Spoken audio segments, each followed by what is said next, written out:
बिस्मिल्लाहिर्रहमानिर्रहीम अस्सलामु अलैकुम रहमतुल्लाह। जस्टिस तारिक महमूद जहांगीरी, जिनको chief justice Islamabad high court justice Aamir Farooq की जानिब से इलेक्शन ट्रिब्यूनल के ऊपर सरबराह मुकर्रर किया गया ताकि वो जो हल्के खुलने के मामलात हैं, इस वक्त इस्लामाबाद के 3 हल्के खुल चुके हैं जहाँ पर इमरान खान को शिकस्त का सामना करना पड़ा। इमरान खान को हरवा दिया गया और नून लीग के उम्मीदवारों को जितवा दिया गया। वहाँ के 3 हल्के हैं, इनमें 46, 47, 48। अब तीनों हलकों में इमरान खान के उम्मीदवार जीत चुके थे, लेकिन वहाँ पर क्या किया गया कि नून लीग के उम्मीदवारों को जितवा दिया गया और पीटीआई के उम्मीदवारों को हरा दिया गया। इसके ऊपर जो है जस्टिस तारिक महमूद जहांगीरी की सरबराही में एक कमीशन बना दिया गया, ट्रिब्यूनल बना दिया गया आइन और कानून के मुताबिक, ये इलेक्शन लॉज के मुताबिक। जब भी इलेक्शन होने के बाद कुछ शिकायत आती हैं तो उसको ट्रिब्यूनल के अंदर लेकर जाते हैं, ट्रिब्यूनल के अंदर उनको सुना जाता है, ट्रिब्यूनल के अंदर उनको चलाया जाता है और वहाँ से फिर इसका फ़ैसला आता है। तो जस्टिस तारिक महमूद जहांगीरी की सरबराही में ये केस चल रहा है और चीफ जस्टिस आमिर फारूक ने इसके ऊपर स्टे दे दिया है। तो जिसकी वजह से जस्टिस तारिक महमूद जहांगीरी ने एक तकरीब के अंदर खिताब करते हुए बड़ी ज़बरदस्त बात की। देखिए, इस वक्त आपने पाकिस्तान की जो मौजूदा सियासी सूरत हाल है उसको समझना है और सारे जो मामलात हैं इस वक्त अदालत के महाज के ऊपर चल रहे हैं। वो चाहे इलेक्शन ट्रिब्यूनल्स का मामला हो, मुल्क के अंदर हल्के खोलने का मामला हो, इमरान खान के ऊपर गद्दारी का मुकदमा करने, इमरान खान की पार्टी को बैन करने, उसके ऊपर पाबंदी लगाने का मामला हो, मखसूस नशस्तों का मामला हो, तमाम के तमाम मामलात इस वक्त अदलिया के महाज के ऊपर चल रहे हैं।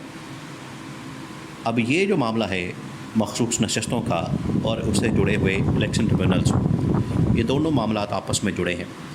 एक तो सुप्रीम कोर्ट ऑफ पाकिस्तान की जानिब से इमरान खान और पीटीआई को मखसूस नशस्तें वापस करने का फ़ैसला दिया गया और इलेक्शन कमीशन ऑफ पाकिस्तान ने उसके ऊपर अमल दरामद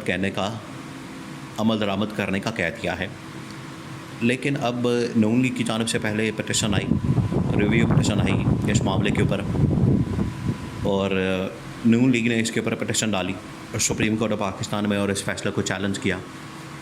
उसके बाद पीपल्स पार्टी ने भी इसके ऊपर पिटिशन डाल दी है और मखसूस नशस्तों के फ़ैसले को चैलेंज कर दिया है, जो कि इमरान खान और पीटीआई के हक़ में आया है।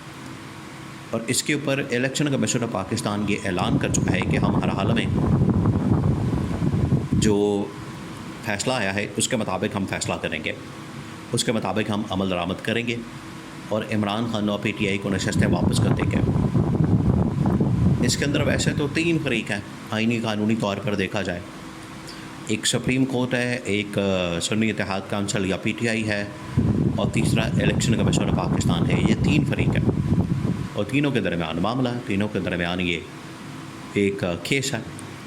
इसके अंदर तो इनका तो कोई रौला ही नहीं, इनका तो कोई मसला ही नहीं, नून लीग वालों का, पीपल्स पार्टी वालों का। ये तो बीच में ऐसे ही अपना लुत्फ़ तलने आ जाते हैं।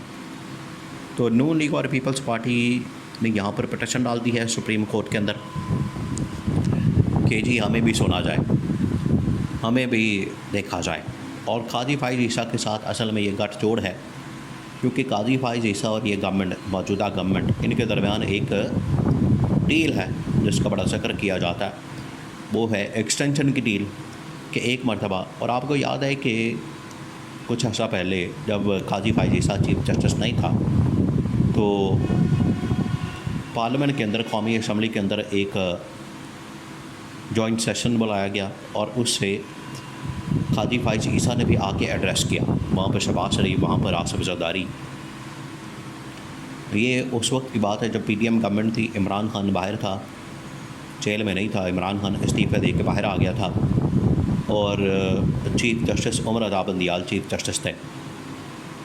तो उन दिनों में ये सारे मामलात नज़र आ रहे थे कि काजी फाइज़ ईसा किधर जा रहे हैं, काजी फाइज़ ईसा के दिमाग में क्या चल रहा है। उस वक्त से ही काजी फाइज़ ईसा को एक ऑफ़र की गई एक्सटेंशन की, और वो जो ऑफ़र थी एक्सटेंशन की, वो काजी फाइज़ ईसा आज तक उसको लेके बैठा हुआ है। आज तक जो है उसकी ख्वाहिश है कि मुझे एक्सटेंशन मिल जाए और ये जो 2-3 महीने बाद उसका टेन्योर ख़त्म हो रहा है, वो चाहता है कि नून लीग और पीपल्स पार्टी को मखसूस नशस्तें वापस मिल जाएँ हालांकि जब ये फ़ैसला आ रहा था उस वक्त भी कादी फ़ाइज़ ईसा ने 2-3 दिन मुसलसल कोशिशें की। शाम के वक्त जजेस को लेके बैठ जाना, 2-2 3-3 घंटे उनका सर खाना, उनके साथ मगज़मारी करना और उनको कायल करने की कोशिश को करना कि साढ़े नाल रल जाओ, साढ़े नाल रहोगे तो ऐश करोगे कि हमारे साथ मिल जाओगे, एक्सटेंशन में मिलेगी, आपको रात भी मिलेंगी, आपको गाड़ियाँ भी मिलेंगी, घर भी मिलेंगे, लंदन के फ्लैट्स भी मिलेंगे, जो कहेंगे आपको सब कुछ मिलेगा। लेकिन जजेस ने खौफ खुदा को दिल में रखते हुए आइन और कानून के मुताबिक फ़ैसला दे दिया और वो इमरान खान और पीटीआई के हक़ में चले गए। उसके बाद अब कादी फ़ाइज़ ईसा की तशवीश में इजाफ़ा हो गया है। कादी फ़ाइज़ ईसा ने ये आँख से इशारा मारा है कि नून लीग और पीपल्स पार्टी वाले सुप्रीम कोर्ट के अंदर पिटिशन डालें, रिव्यू पिटिशन, इस फैसले को लेकर।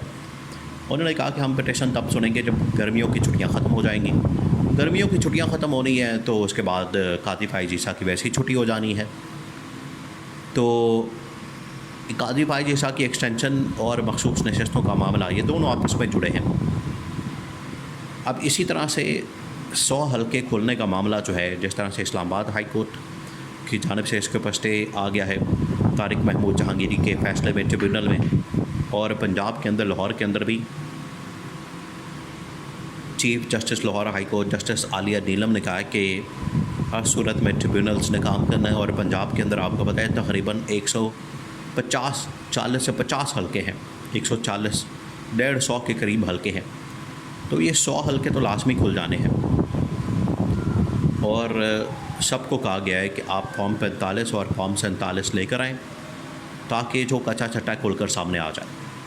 जस्टिस तारिक महमूद जहांगीरी ने एक तकरीब से खिताब किया और इस खिताब के अंदर जस्टिस तारिक महमूद जहांगीरी ने जो आजकल इक़्तिदार लेकर बैठा है अदलिया के अंदर, यानी chief justice Islamabad high court justice Aamir Farooq और chief justice of Pakistan justice Qazi Faez ईसा, उनको मुखातब करते हुए कहा है कि